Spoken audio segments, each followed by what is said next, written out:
ప్రభు అయిన యేసుక్రీస్తు నామంన మీ అందరికీ కూడా నా శుభాభివందనములు తెలియజేస్తున్నానండి. అయితే మనందరము కూడా క్రీస్తు స్వారూప్యాన్ని ధరించుకొని ఉండాలి అంటే మనలో కొన్ని ఫలాలనేవి ఫలించి మనం జీవించాలి.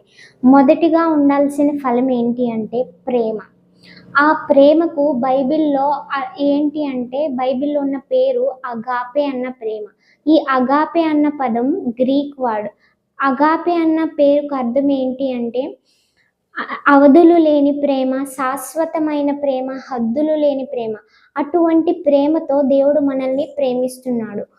బైబిల్ గ్రంథంలో ఒక మాట ఉంటుంది.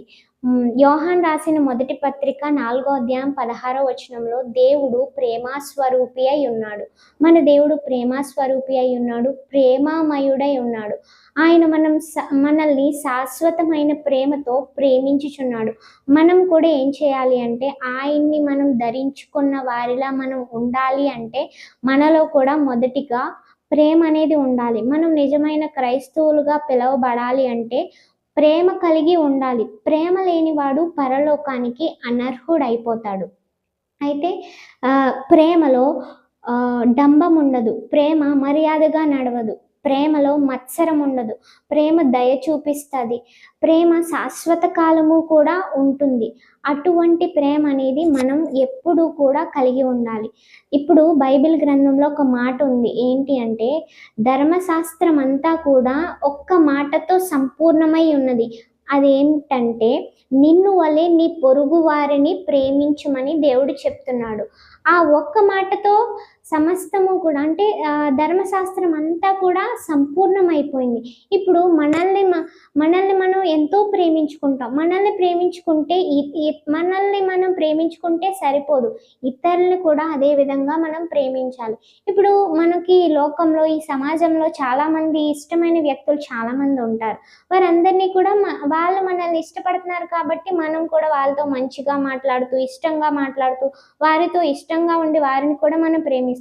కానీ దేవుడు అలాంటి వాడు కాదు. మనం ఎన్ని పాపాలు చేసినా ఆయన మనల్ని క్షమిస్తూనే ఉన్నాడు. ఆయన ప్రేమని మనపై కురిపిస్తూనే ఉన్నాడు. మనం కూడా మనల్ని ఇష్టపడే వారిని మనం కేవలం ఇష్టపడితే సరిపోదు. మనల్ని ఎవరైతే ద్వేషిస్తున్నారో, ఎవరైతే దూషిస్తున్నారో, ఎవరైతే మన పైన నిందలు వేస్తున్నారో వారందరినీ కూడా మనం ప్రేమించాలి. వారి కోసం దేవుని దగ్గర మొరపెట్టాలి. అది నిజమైన క్రైస్తవ ప్రేమ అవుతుందన్నమాట.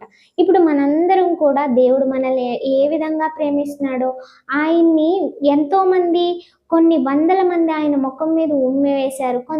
సైనికులందరూ కూడా ఆయన్ని కొరడాలతో కొట్టేశారు.